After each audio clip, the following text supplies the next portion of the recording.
किसी को पता है, किसी को एनी बेसिक आइडिया है कैपेसिटर क्या होता है? किसी को भी? चलो इसका नाम बदल के बताता हूं। आपके घर में कभी ऐसा हुआ है कि आपका फैन स्लो चल रहा हो, आपने इलेक्ट्रिशियन को बुलाया हो और उसने बोला हो कि इसका कंडेंसर बदलने की जरूरत? सुना कभी? ये कैपेसिटर का ही दूसरा नाम है। सो दिस वर्ड कैपेसिटर और कंडेंसर एक ही चीज है।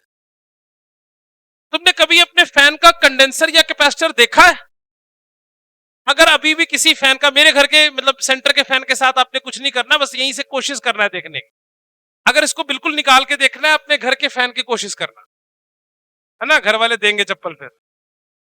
ऐसा कुछ खास भी करने की जरूरत नहीं है। ये जो सीलिंग फैन है ना, ये जो लटका पड़ा है फैन में, ऊपर से जो ये कवर लगा हुआ है ना, इस कवर को हटाओ, आपको साइड में एक सिलिंड्रिकल शेप की व्हाइट कलर की ऐसे बॉडी दिखेगी, वही है ये कंडेंसर या कैपेसिटर। यही हमारा चैप्टर है, पूरा एक चैप्टर की तरह से आप इसको समझो। This is what our condenser और capacitor is.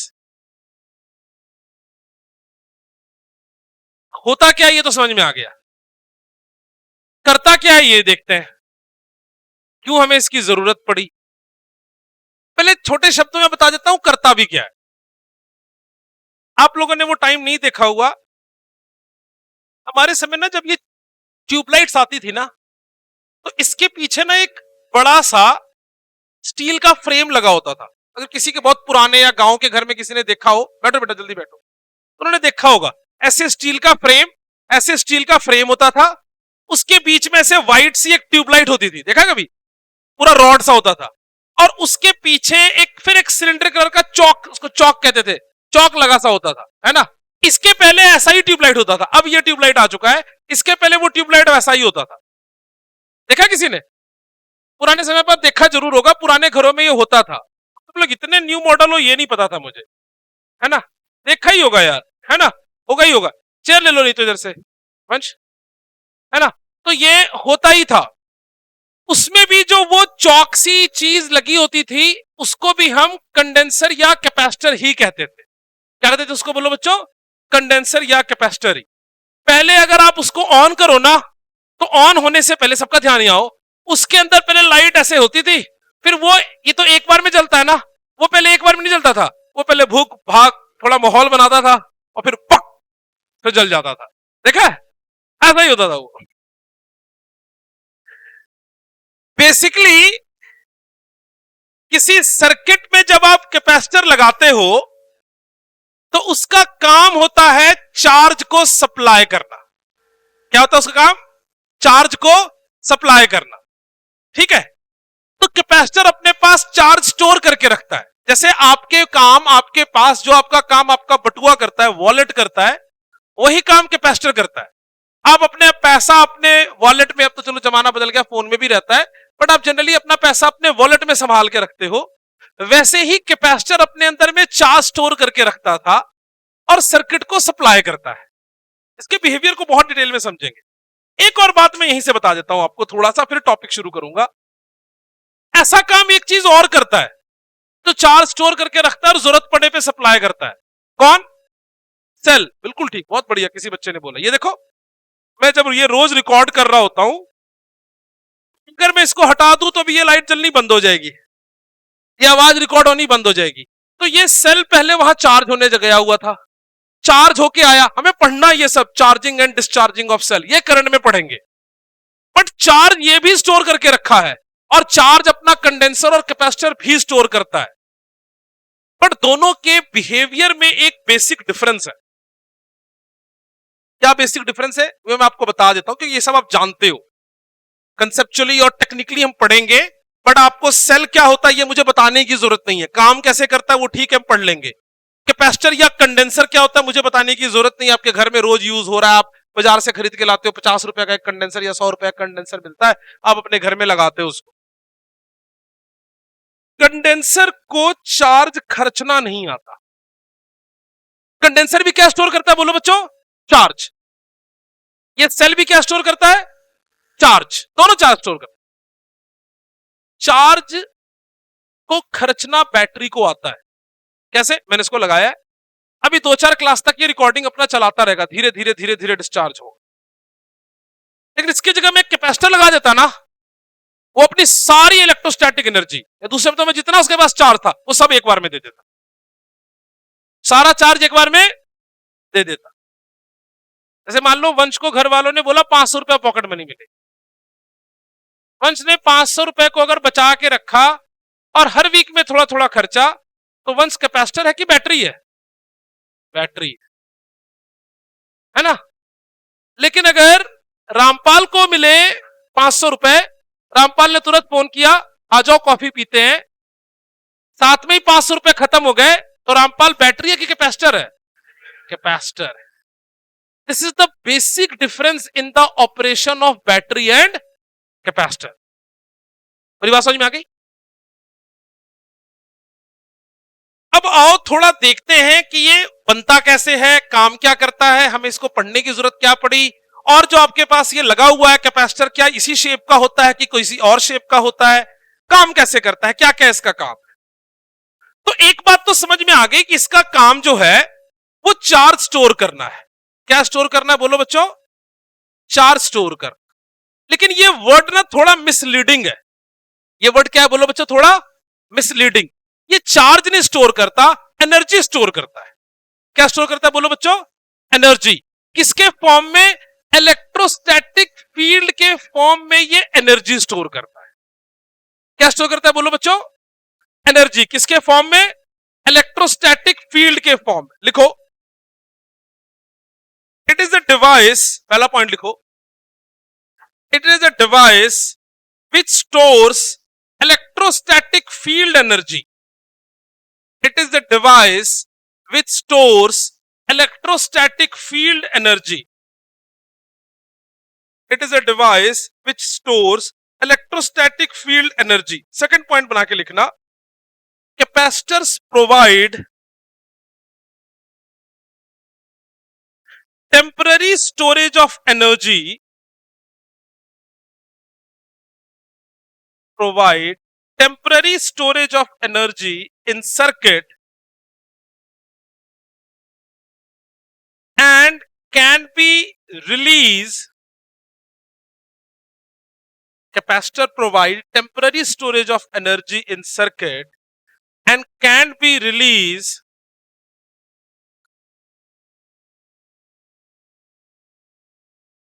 the energy when required. Release the energy when required.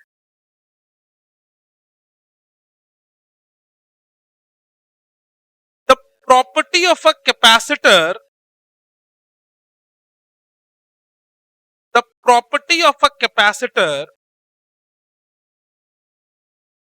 that characterizes its ability, the property of a capacitor that characterizes its ability to store energy,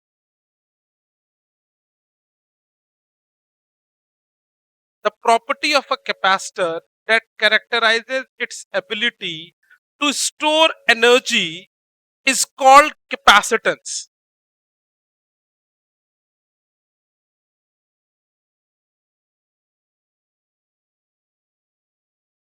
point बना के लिखना है इसको, point बना के लिखो हर्ष, ऐसे कहानी की तरह लिखी जा रहा है। नेक्स्ट पॉइंट लिखो, the energy is stored in capacitor, the energy is stored in capacitor in the form of electric field. The energy is stored in the capacitor in the form of electric field. क्या सारी बात clear है? पढ़ो जरा, सबसे पहला point क्या है? पढ़ो, ये क्या है? बोलो यार, पहला क्या है? डिवाइस जो क्या स्टोर करता है? Electrostatic field energy. तो एक एम्स में क्वेश्चन आया था कि कैपेसिटर स्टोर्स चार्ज, पोटेंशियल, कोई और भी टर्म था, और एनर्जी, इलेक्ट्रोस्टैटिक एनर्जी। आप क्या आंसर लिखोगे? Electrostatic energy. ये अकेला चार्ज नहीं स्टोर करता, ये क्या स्टोर करता है बोलो?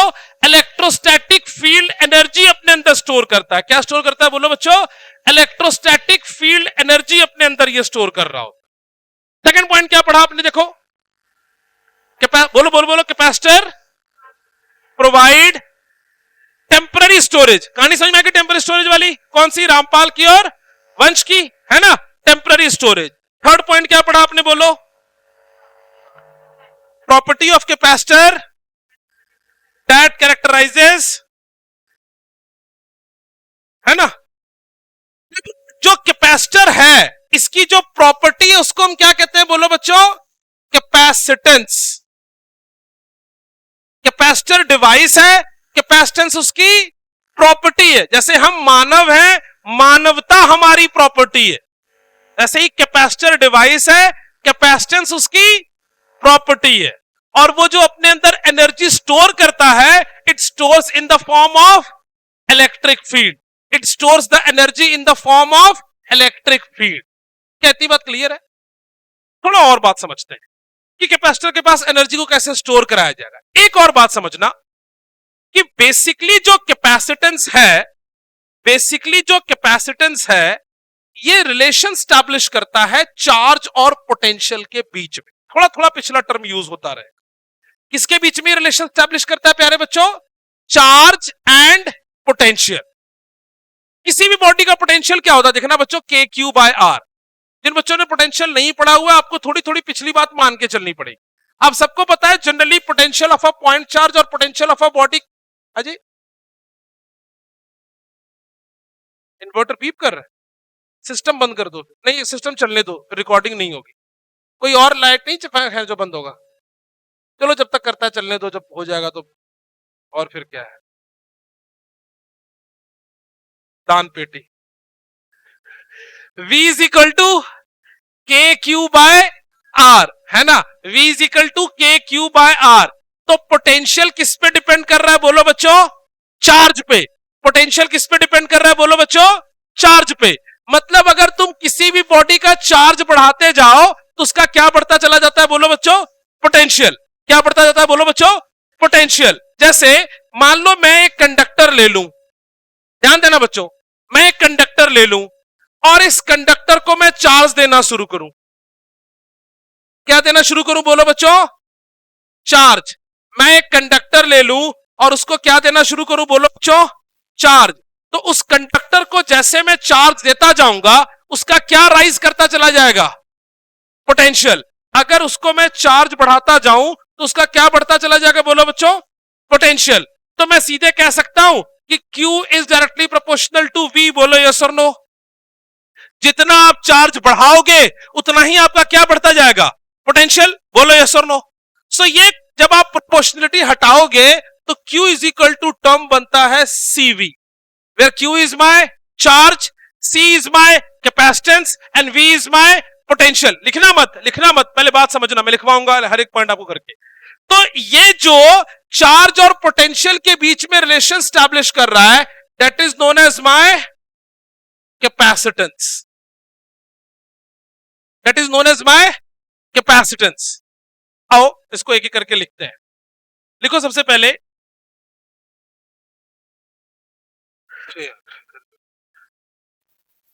लिखो if we increase the charge on conductor, if we increase the charge on conductor its potential will increase. If we increase charge on conductor its potential will increase. So Q is directly proportional to V. Proportionality हटाओगे तो Q is equal to CV, where C is capacitance.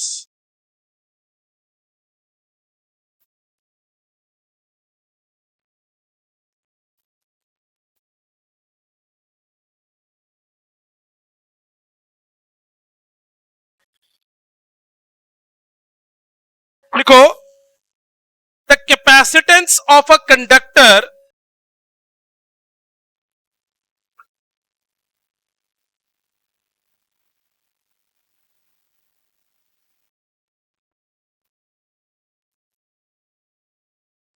बोलूं, the capacitance of a conductor depends on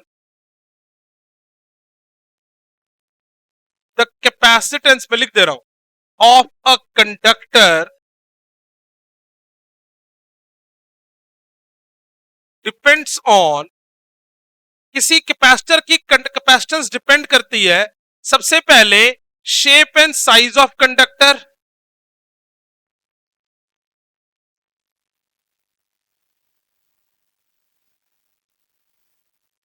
nature of surrounding medium,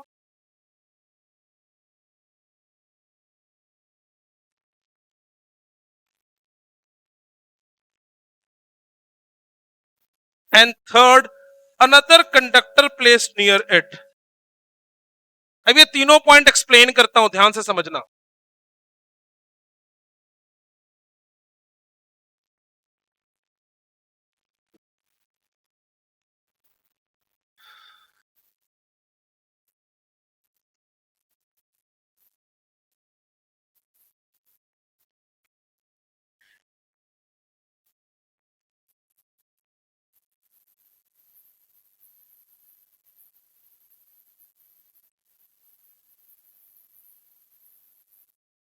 सुना ध्यान से, capacitance कौन सी property है बच्चों? उसकी storage property. Capacitance कौन सी प्रॉपर्टी है बोलो बच्चों? उसकी स्टोरेज कैपेसिटी। सुनना ध्यान से, किस पे डिपेंड कर रही है? एक बात समझो, अगर आपको कोई भी चीज स्टोर करनी है, आजा बेटा आजा, अगर आपको कोई भी चीज स्टोर करनी है तो उसकी स्टोरेज जो है वो किस चीज पे डिपेंड करती है? अगर नॉर्मल किसी चीज को आपको स्टोर करना है तो उसकी स्टोरेज किस चीज पर डिपेंड करेगी? उसकी शेप एंड साइज पर, है कि नहीं? मान लो आपको किसी जार में बिस्किट रखना है, तो जार का साइज जितना बड़ा होगा आप उसके अंदर उतना ज्यादा बिस्किट्स रख सकते हो। तो अगर किसी कंडक्टर पे चार्ज स्टोर करना है तो सबसे पहले किस पे डिपेंड करेगा? उसके शेप एंड साइज पर। अगर आपने किसी कंडक्टर पे चार्ज स्टोर करना है तो किस पे डिपेंड करेगा? उसके शेप एंड साइज पर। ये वाली बात तो समझ में आती है, लेकिन सडनली देखो चार्ज में दो नई कहानी आ गई। कौन कौन सी? Nature of medium of surrounding और दूसरा another conductor placed near it. आओ ये दोनों कहानी समझते हैं, बहुत जरूरी है इसको समझना। मान लो तुमको अपने फैन में कैपेसिटर लगाना है और वो कैपेसिटर इतना बड़ा है और तो तुम्हारा फैन बहुत बढ़िया चलेगा, है किसी काम का? नहीं भाई, किसी काम का नहीं है। हमारे फैन में प्लेस करने के लिए इतना इतना बड़ा साइज हो सकता है तो बहुत बड़ा है। इसका मतलब क्या है कि किसी भी डिवाइस की रेलेवेंस तभी बनती है अगर वो हमारे यूजेस में हो, हमारे यूजफुल साइज का हो। बोलो यस और नो। तो ध्यान देना, शेप एंड साइज वाली बात तो समझ में अपने को आती है कि कंडक्टर का शेप जितना बड़ा होगा उसकी स्टोरेज कैपेसिटी उतनी ज्यादा होगी। दो और बातें हैं, कौन कौन सा? Nature of surrounding medium and another conductor placed near it. इन दोनों कहानी को मैं आपको समझाता हूं। थोड़ी कंडक्टर की प्रॉपर्टी की बात करते हैं। मान लो ऐसा कोई कंडक्टर है, दोबारा बना लेता हूं मैं। लेट्स से इस शेप का मेरे पास कोई कंडक्टर है। आपको कंडक्टर की प्रॉपर्टी पता है ना? पता है। क्या पता है? आप जो भी चार्ज देते हो, charge always resides on the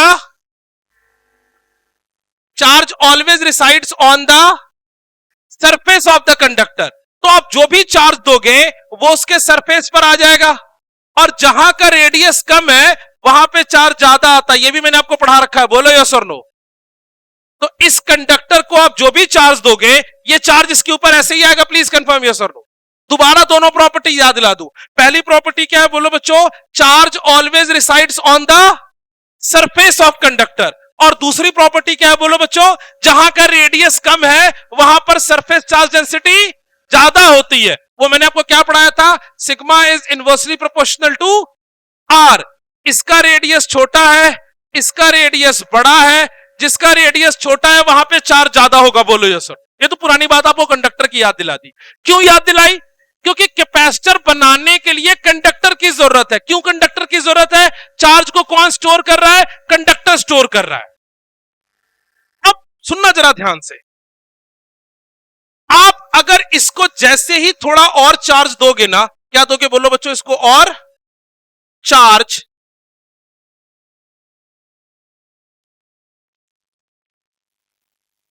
तो इसका अगर मान लो पोटेंशियल मैक्सिमम हो चुका है। क्या मैक्सिमम हो चुका है इसका? पोटेंशियल, तो ये फर्दर और चार्ज नहीं ले सकता। थोड़ा कॉमन लैंग्वेज में समझाता हूं। जैसे आपको याद होगा, बिल्कुल शुरू में मैंने आपको एक चीज पढ़ाई थी कि मैंने कंडक्टर लिया था, इसको रब किया था, इसको चार्ज किया था, इसको थोड़ी देर तक मैंने छोड़ दिया और इसका सारा का सारा चार्ज क्या कर गया था बोलो बच्चों? लीक कर गया था। कहां लीक कर गया था बोलो? In the surrounding. आप इसको जैसे ज्यादा चार्ज देना शुरू करोगे ना, ये चार्ज की क्या शुरू हो जाएगी बोलो बच्चों? यहां से लीकेज शुरू हो जाएगी। और ये लीकेज आसपास की मीडियम पे डिपेंडेंट है। अगर आसपास के मीडियम में स्ट्रॉन्ग इलेक्ट्रिक फील्ड होगी तो इसकी लीकेज ज्यादा हो रही होगी। अगर आसपास की मीडियम में क्या होगी बोलो बच्चों? स्ट्रॉन्ग इलेक्ट्रिक फील्ड होगी तो इसकी लीकेज ज्यादा हो रही होगी। तभी मैंने इसमें सेकंड पॉइंट क्या लिखा? पहला शेप एंड साइज, दूसरा नेचर ऑफ सराउंडिंग मीडियम, और तीसरा another conductor placed near it. और ये कहानी भी एक बार समझा देता हूं, फिर इसको पॉइंट वाइज लिखा दूंगा कि another conductor placed near it क्या होता है। एक बार ध्यान से देखना जरा फिर से। Q is directly proportional to कौन है बोलो बच्चों? V। मतलब पोटेंशियल अगर किसी का मैक्सिमम हो गया है तो अब आप उसके पास फर्दर और चार्ज स्टोर नहीं कर सकते। अगर किसी का क्या मैक्सिमम हो गया बोलो बच्चों? पोटेंशियल, तो आप उसके अंदर फर्दर और चार्ज स्टोर नहीं कर सकते। ध्यान से देखना, ये मान लो मैंने कोई भी एक कंडक्टर ले लिया और इसको मैंने चार्ज दे दिया। सारा चार्ज कहां जाएगा इसके? बच्चों थोड़ा पार्टिसिपेट करो, मैं समझ सकता हूं थोड़ी गर्मी है, बट कोई बात नहीं, पढ़ लेते हैं यार। ये मेरे पास कंडक्टर 1 है और कंडक्टर 1 को हमने चार्ज दिया। कितना चार्ज दिया? कि इसका पोटेंशियल मैक्सिमम हो चुका है। दिस इज माय कंडक्टर 1 और इसको हमने कितना चार्ज दिया बोलो बच्चों? इतना चार्ज दिया कि इसका पोटेंशियल क्या हो गया? मैक्सिमम। अगर पोटेंशियल मैक्सिमम हो गया तो इसकी स्टोरेज कैपेसिटी क्या हो चुकी है? अब खत्म। अब ये फर्दर स्टोर नहीं कर सकता। अब ये फर्दर स्टोर नहीं कर सकता।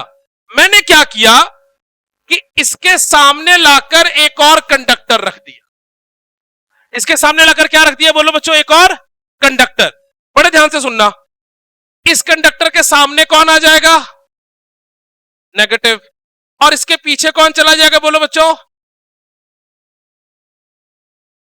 बहुत बढ़िया, आपको पूरा कैपेसिटर बनाना भी सिखा देता हूं, पूरी बात समझ में आ जाएगी। अब समझना, इस कंडक्टर का पोटेंशियल अभी भी सेम रहेगा कि चेंज हो जाएगा? चेंज हो जाएगा। कौन चेंज करेगा? बगल वाला कंडक्टर।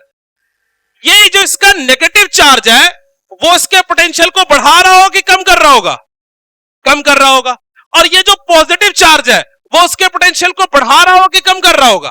बढ़ा रहा होगा। बट कौन ज्यादा डोमिनेट है, नेगेटिव की पॉजिटिव? नेगेटिव। देखना, इसका टोटल पोटेंशियल V था। कितना इसका टोटल पोटेंशियल? V। इसके नेगेटिव चार्ज की वजह से इसका पोटेंशियल फिर V माइनस कम हो गया। बोलो यस सर। V कंडक्टर 1 का, और प्लस की वजह से पोटेंशियल फिर थोड़ा बढ़ गया। बोलो यस सर। बट इसका ओवरऑल पोटेंशियल सेम ही है कि घट गया? फिर सोचो, ये कंडक्टर है, ये दूसरा कंडक्टर है। इस कंडक्टर का भी पोटेंशियल कितना था? मैक्सिमम। इसका पोटेंशियल कितना था? मैक्सिमम। अब ये फर्दर चार्ज स्टोर नहीं कर सकता। मैंने इसके सामने दूसरा कंडक्टर रख दिया। इसके यहां पर कौन आ गया? नेगेटिव। पीछे कौन आ गया? पॉजिटिव। हमारा इधर ध्यान दो, इसका पोटेंशियल मैक्सिमम था, इसके सामने कौन आ गया? नेगेटिव। पीछे कौन आ गया? पॉजिटिव। नेगेटिव चार्ज मेरे इसके पोटेंशियल को बढ़ा रहा है, घटा रहा है? और ये जो पॉजिटिव है वो बढ़ा रहा है। तो जो ओवरऑल डिक्रीज इन पोटेंशियल हुआ है वो ज्यादा हुआ है, कम हुआ है? कम हुआ है। क्यों? पोटेंशियल का फॉर्मूला होता है के क्यू बाय आर। तो यहां से यहां तक का डिस्टेंस था R1 और यहां से यहां तक का डिस्टेंस था R2। R1 और R2 के बीच का डिफरेंस बहुत ज्यादा नहीं है। तो ओवरऑल इसका पोटेंशियल कम हुआ, लेकिन थोड़ा कम हुआ कि बहुत कम हुआ? बहुत कम हुआ, बहुत कम हुआ। तो आप क्या करो, इसके इधर वाले साइड की अर्थिंग कर दो। क्या कर दो? इधर वाली साइड की अर्थिंग, मोमेंटली अर्थिंग करो। ऐसे अर्थिंग करो कि ये पॉजिटिव चार्ज क्या हो जाए? अर्थ में लीक आउट कर जाए। क्या करे? Positive charge leak out. तो ये बचा मेरा कंडक्टर 1 जिसके ऊपर चार्ज कितना था? पॉजिटिव। और ये बचा मेरा कंडक्टर 2 जिसका चार्ज क्या था? सारा का सारा, क्योंकि इसके पॉजिटिव चार्ज को मैंने क्या करा दिया? लीक करा दिया। ये जो दो कंडक्टर का अरेंजमेंट है इसी को कैपेसिटर कहते हैं। एक बार फिर पूरी बात समझा रहा हूं, ध्यान से समझना। इसी को प्रिंसिपल ऑफ कैपेसिटर भी कहते हैं। मैंने स्टार्ट भी सारी बात रिलेट कर दी। एक बार फिर से, what is capacitor? A device which is used to store energy in the form of electric field. अगर किसी भी बॉडी को हम चार्ज देंगे तो उसका पोटेंशियल राइज करेगा, किसी बॉडी को चार्ज देंगे तो उसका पोटेंशियल राइज करेगा। मैंने एक सिंगल कंडक्टर लिया, कौन सा कंडक्टर लिया? Single conductor. उसको इतना चार्ज दे दिया कि उसका पोटेंशियल फर्दर इंक्रीज नहीं किया जा सकता। तो अब क्या हुआ कि उसकी स्टोरेज कैपेसिटी तो लिमिटेड थी, तो मैंने क्या किया, उसके सामने एक और कंडक्टर रख दिया। अगर इसके ऊपर चार्ज प्लस क्यू है तो सामने इंडक्शन कितनी हो जाएगी बोलो, और बचा हुआ चार्ज पीछे चला गया, बोलो यो सर। ये माइनस क्यू उसका पोटेंशियल कम कर रहा है, बोलो यो सर। बट ये पॉजिटिव उसके पोटेंशियल को फिर से क्या कर रहा है, राइज। तो इसका ओवरऑल पोटेंशियल ज्यादा कम हुआ कि थोड़ा कम हुआ? थोड़ा कम हुआ। अगर पोटेंशियल थोड़ा कम हुआ तो स्टोरेज थोड़ी सी बढ़ी, मुझे स्टोरेज और बढ़ानी थी, तो मैंने सारे पॉजिटिव चार्ज को अर्थिंग करके क्या करा दिया, लीक आउट कर दिया। अर्थिंग क्या होता है मैंने आपको समझा रखा है, ठीक है। मोमेंटली अर्थिंग की, ये सारा का सारा चार्ज क्या हो गया, लीक आउट। तो कंडक्टर 1 पूरी तरह से क्या हो गया? अगर कंडक्टर 1 पे टोटल चार्ज प्लस क्यू है तो कौन कर रहा है ये? मत करो। इसमें गाने कैसे बज गए? इसने ब्लूटूथ सेगमेंट करके तो बजाया होगा। मत करो मत करो, पता लग जाएगा इसमें से कौन है, मैं बहुत मारूंगा बाद में। तो ये प्लस क्यू है और ये क्या हो जाएगा बोलो बच्चों, माइनस क्यू। तो इसके ऊपर टोटल चार्ज कितना है बोलो, प्लस क्यू, और इसके ऊपर टोटल चार्ज कितना है बोलो, माइनस क्यू। तो क्यों? क्योंकि आपको हमेशा पता है इंडक्शन क्या होती है, equal in magnitude and opposite in nature, है ना। इंडक्शन कितनी होती है बोलो बच्चों, equal in magnitude and opposite in nature. तो इसके ऊपर टोटल चार्ज कितना है बोलो, प्लस क्यू। इसके ऊपर टोटल चार्ज कितना है बोलो, माइनस क्यू।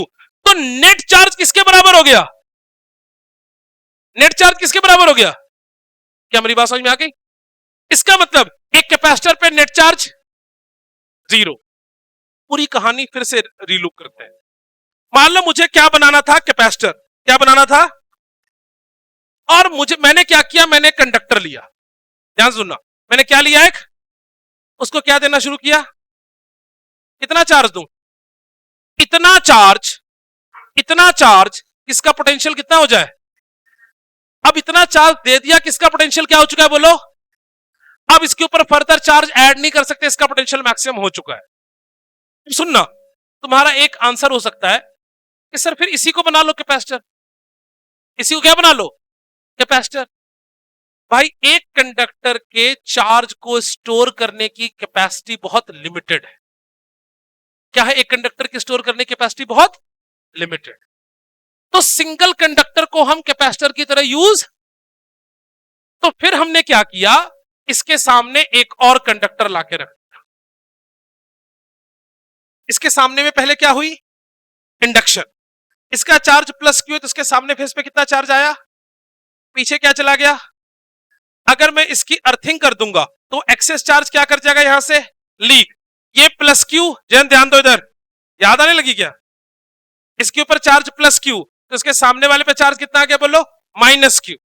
अब ये दोनों ने मिलकर क्या बना लिया, एक कैपेसिटर।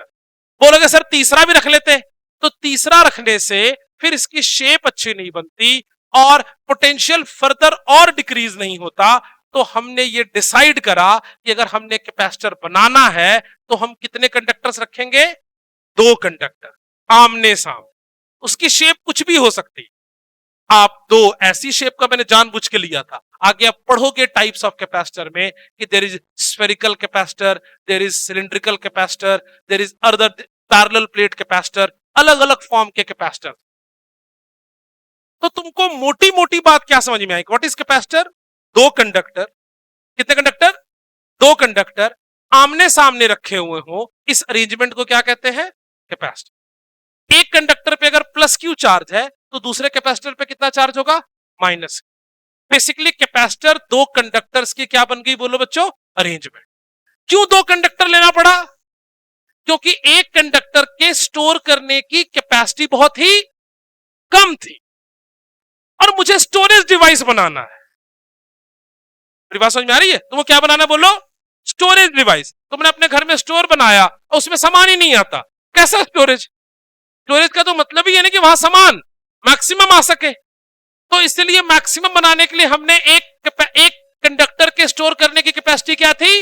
लिमिटेड। तो मैंने एक कंडक्टर नहीं बनाकर कितना कंडक्टर बनाया बोलो बच्चों? 2 कंडक्टर। एक कंडक्टर नहीं बनाया, कितना कंडक्टर बनाया बोलो बच्चों? 2 कंडक्टर। और 2 कंडक्टर की अरेंजमेंट क्या कहलाती है? कैपेसिटेंस। और उसके स्टोर करने की प्रॉपर्टी क्या कहलाती है? 2 कंडक्टर की अरेंजमेंट कहलाती है कैपेसिटर, और उसके स्टोर करने की प्रॉपर्टी क्या कहलाती है? कैपेसिटेंस। उसके स्टोर करने की प्रॉपर्टी क्या कहलाती है? Capacitance. Net charge on capacitor किसके बराबर होता है? Net charge. तो आओ फॉर्मूला एक बार फिर ध्यान से देखते हैं। तो ये जो Q is equal to CV है, ध्यान से देखना बच्चों, कुछ छोटी छोटी बातें और आपको बताता हूं। तो C इज इक्वल टू क्या बन जाएगा बोलो बच्चों? Q by V। What is Q? Charge on capacitor की charge on one conductor. Charge on one conductor, क्योंकि चार्ज ऑन कैपेसिटर किसके बराबर है? 0। तो ये V पोटेंशियल किसका होगा? ये V पोटेंशियल नहीं होता, ये V is always potential difference between the 2 conductor. तब लिखवा दूंगा, तब लिखवाऊंगा मैं, पहले आप याद करो, समझ लो, दोबारा लिखाऊंगा, याद हो जाएगा। तो what is Q? Charge on one conductor. And what is V? Potential difference between the conductor. हमेशा याद रहे कि ये जो V है ये पोटेंशियल नहीं होता, ये क्या होता है बोलो बच्चों मेरा? पोटेंशियल डिफरेंस होता है। And C is capacitance. अच्छा एक बात बताओ, क्या मैं ऐसा कह सकता हूं कि C is inversely proportional to V? मतलब मैं V बढ़ाऊंगा तो C घटेगा, and C is directly proportional to Q, C बढ़ाऊंगा तो Q बढ़ेगा? ऐसा नहीं होता। बात समझ में आ गई? ऐसा नहीं होता। क्यों नहीं होता सर? इस वजह से नहीं होता, C तो कांस्टेंट है, जो कैपेसिटर है वो इन्हीं चीजों पे डिपेंड करता है, और इसके अंदर मैंने कहीं चार्ज और पोटेंशियल को मेंशन डायरेक्टली नहीं कर रखा है। ये डायरेक्टली अगर किसी चीज पे डिपेंड करता है तो 3 ही चीज पे डिपेंड करता है। किसके किसके ऊपर? Shape and size of conductor. जितना बड़ा कंडक्टर ले लो उसके स्टोर करने की कैपेसिटी उतनी ज्यादा होगी। एक बात सोच के बताना, क्या अर्थ भी एक कैपेसिटर हो सकता है? बिल्कुल हो सकता है। हो सकता नहीं है, अर्थ खुद भी क्या है? एक कैपेसिटर है।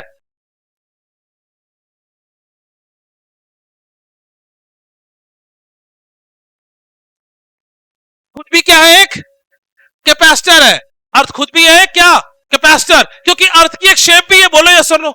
अर्थ ने भर भर के चार्ज भी स्टोर कर रखा है, अर्थ भी एक कैपेसिटर है। हम खुद भी क्या कैपेसिटर हो सकते हैं? अगर तुमको थोड़ा बहुत चार्ज दे दूं तो तुम भी क्या हो सकते हो? एक कैपेसिटर। मेरी बात समझ में आ रही है? सो एनी कंडक्टर जो अपने पास चार्ज रखा है वो कैपेसिटर हो सकता है। लेकिन अपने यूज केस के लिए हमने कैसा कैपेसिटर बनाया?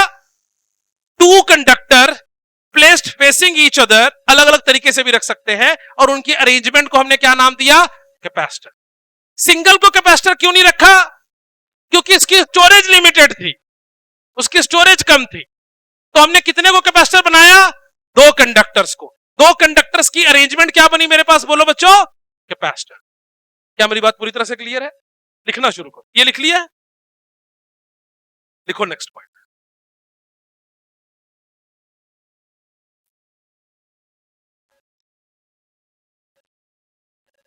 लिखो, the SI unit of capacitor is, मैं इसको नोट करके लिखाता हूं। लिखो, the SI unit of capacitor is farad. The SI unit of capacitor is farad. Denote F से कर। आपको याद है ना कूलम स्मॉल यूनिट? फैरड बंदे का नाम था, फैराडे का नाम छोटा कर दिया थोड़ा, है ना? जैसे ना यहां पर, जैसे अनहद प्रीत यहाँ कनाडा जाके एंडी बन जाएगा, वैसे ही फैराडे का नाम क्या रख दिया गया बाद में? फैरेड। नहीं समझे? मेरे पास एक लड़का पढ़ता था पहले, यहां उसका नाम अनमोल था, अब आजकल इंस्टाग्राम पे एनी लिखता है। हाँ, पता नहीं। तो एसआई यूनिट ऑफ कैपेसिटर क्या बन गया बोलो? फैरेड।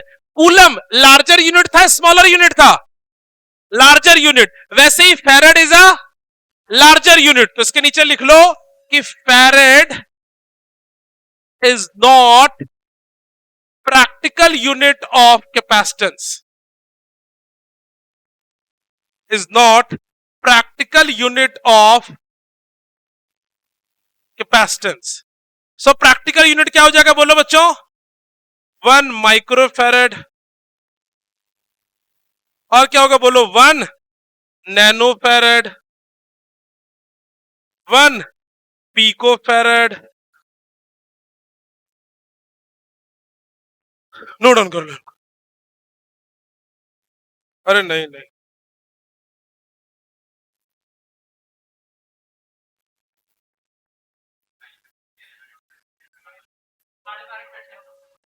नेक्स्ट लिखो, capacitance of an isolated spherical conductor. Capacitance of an isolated spherical conductor, पहले हम अकेला का कैपेसिटर निकालते हैं। So next is capacitance of an isolated spherical conductor.